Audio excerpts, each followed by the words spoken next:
57, our Ghanaian language will be extinct. We want to find from Wurapa whether or not some of these things are the prevailing challenges in our education system. And how do we fix it as he tours the country for us? Wurapa, you are welcome. Thank you very much. How was your journey? Thank you so much. I understand you were all over the country looking for issues on education and all that. Yes. Share with us what is happening. Since I'm just joining your house, let me use this opportunity to say a good morning to your discerning viewers. I believe strongly that you are doing a very marvelous work. Obinfo, God bless you so much for this efforts you are putting in to make sure that the education system begin to see a new face. Yes, we have been somewhere in the north. We have been all over the country in connection with sports. Okay. But it will surprise you to know that so much challenges is befalling the public schools with regards to dexes, with regards to the crowdedness within the classrooms. And you and I will agree or attest to the fact that we are still having a shortage of classrooms within the private school space. And this is causing a lot of discomfort and distraction for teachers and learners. And this is the situation we are having in the classroom. So you are trying to say that the public schools are overcrowded and some spaces are in the private schools as well per your visit?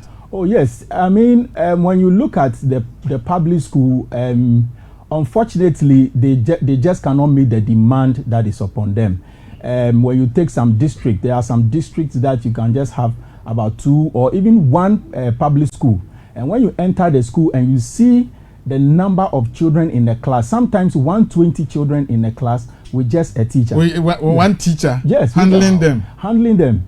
And definitely, these are some of the reasons, or these are some of the rooms that it gives teachers to cut corners. Okay. Curriculums that are supposed to be treated sometimes to bring understanding within 45 hours. Sometimes they are not able to do that. Because of the workload. You have to mark your assignment. You have to teach them. You have to mark your register, and your eye must be every corner in the classroom. So share with our listeners and viewers this morning on the issue of language teachers. We understand that most of the teachers don't feel happy going to that level of teaching local languages like the Gari and the Ewe and other Asante and even the Nzima and all that. Mr. Obinfo, before I go to that, you see, I will not be fair if I tell you the flip side of the coin with regards to these schools. Okay. Just when I was in some of these public schools, I was also in the private schools as well, and it will amaze you to know that when you are having choke classrooms in the public schools, the private schools are having a situation where students are sitting so freely and so comfortably. Wow. And I think it's about time governments need to accept the fact that private schools or the private entity is part of the government. Okay. And they need to begin to look at things holistically if they want to really address the situations with education when it comes to crowdedness in schools and when it comes to sometimes this policies and things like that. Yeah, I know you were saying about the policy. Yeah. I think I have made a research and our cameras took us to some public and private schools actually. So we noticed that one cause is the allocation of 30% mark to students in the public schools for them to access category A schools over that of their colleagues in the private schools. And this is a big canker in our system right now. So it has caused a choke in the public schools, whereas those in the private schools, they are spacious, even to understand that some private schools need to be shut down of their JHS level, because you go to a classroom, you see just 2 students seated in the private schools, which is very bad. Yeah. It has compelled all of them to move to the public.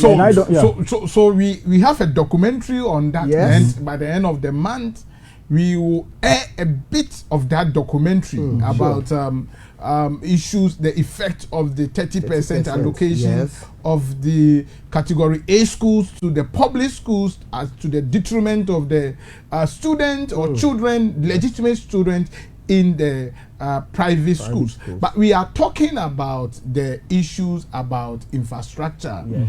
And Kofi Asare has come, Kofi Asare African Education Watch tweeted this morning and saying that the deficits in the public schools could really be remedied if the local government and other CEOs, civil society organizations could come on board. And that is where I want to dwell on. Okay. Why private schools and government schools cannot collaborate?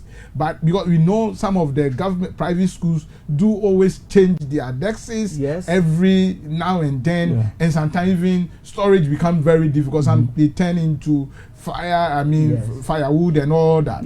Why can't such collaboration be there so that areas that they can partner, like some of the private schools having some slightly used tables and chairs can be exported to these public schools, and even where communities that government schools are not there, private investors infrastructures can also be a complementary let's say sector to support what the government schools are doing. Mr. Obinfo, you have hit the hammer right on the nail.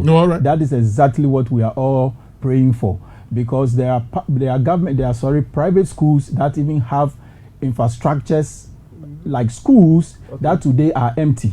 Which there is nothing wrong if the government sometimes come into some kind of negotiation or agreement so that these problems of overcrowdedness in the public schools can be solved. So going forward, I think it's about time government needs to sit down with private schools to see the way forward. I understand that the private schools associations and councils members are meeting today to deliberate on issues about private education policy that the Ministry of Education is about to roll it out for within the private education space, and we will bring you more updates on that. We will just listen to Lawson Wurapa, who happens to be our field correspondent, giving to you the perspective of challenges affecting education in general. Some of collaboration key point has been highlighted, and we will continually be on that to ensure that government and all relevant stakeholders are involved. At this juncture, we say good morning, and if you are watching us live, the next show is the second period. We have a woman who has worked in the private education space, the public education space, in and out, locally and abroad, and she is in the studio to share with you the perspective of women empowerment in education and how to ensure that these women are given platform to contribute their quota to the development of education. My name is Obinfo. I was joined with Nanajua, Lawson Wurapa, and Edem. We are your hosts this morning, and we keep on saying that Education TV is to entertain, educate, and inspire. Therefore, keep glued to Education TV. You can be part of the show by dialing 0535196869 and be part of the show. Good morning once again. Stay tuned.